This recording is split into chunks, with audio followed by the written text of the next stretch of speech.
Thankfully, my mom saw my demise in these plummeting years and egged me on to go to college. She was casting a musical, so she urged me to audition, telling me there were two people I needed to meet. Boy, did I ever. My new and current best friend and my first love. My mom knows me so well. I met my new group of friends at the rehearsal of Godspell, and my new boyfriend was, of course, playing Jesus. I didn't find my Lord and Savior, but I did find some more self-respect and began to truly love myself.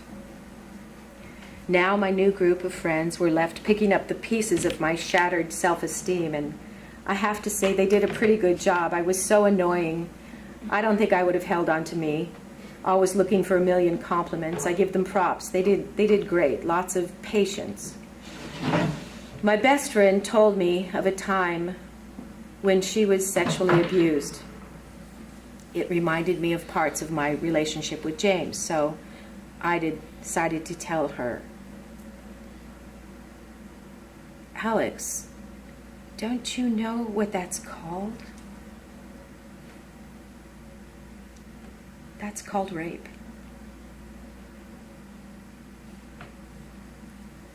With my first love, our beautiful relationship turned into heart-hurting lessons. I finally acted on one of my dreams and moved up to Northern California. After moving in with my beloved cousin, the glass shattered, the mask came off, and the real person came out. Nobody's perfect.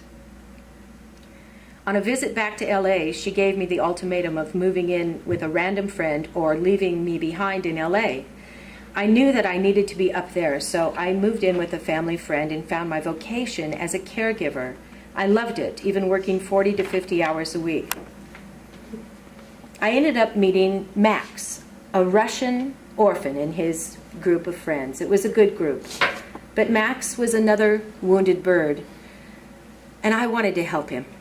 And I helped him until he wouldn't let me. In the end, in the final ending of our relationship, I was left homeless. For 4 months, I couch surfed or slept in my car. At this time, I didn't want any extra time on my hands, so I asked for as many extra shifts as I could, thankfully getting 60 plus hours a week. And I loved my girl, Zoe, that I was caring for, and taking her out and spending time with her really gave me a purpose in life. I finally broke down and called my mom. Mom, I'm homeless and living in my car with my 2 dogs. Come home. I can't. If I come home, I will rely on you. And I really need to do this for myself. Shortly after, I found a place to live, and I met someone in this group of friends. This guy was seriously a great guy, a very kind gentleman, who was also a wounded bird. But this was my last bird to heal, as I am finally ready to heal myself.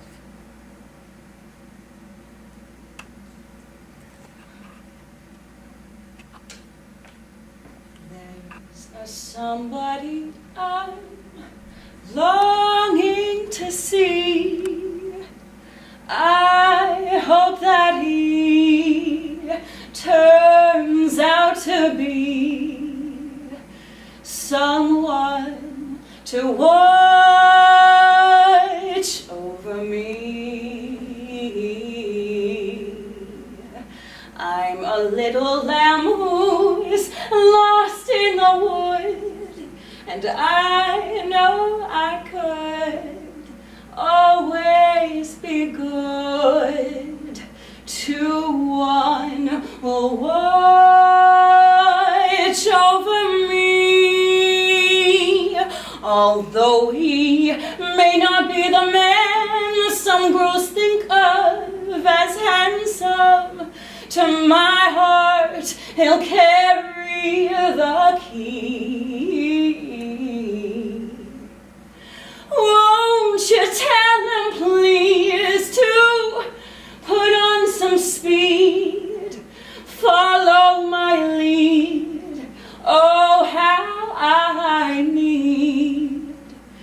someone to watch over me,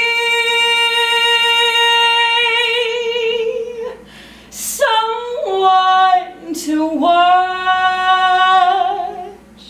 over me.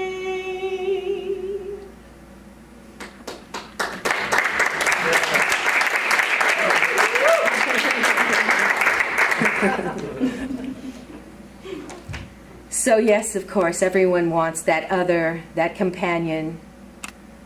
But I feel if you can love everything about yourself that you were ashamed of before, the best friend, the only one that you can help is yourself. So nowadays, I just try to take every moment as it is, even in the sad ones, and relate them to my newly gained knowledge.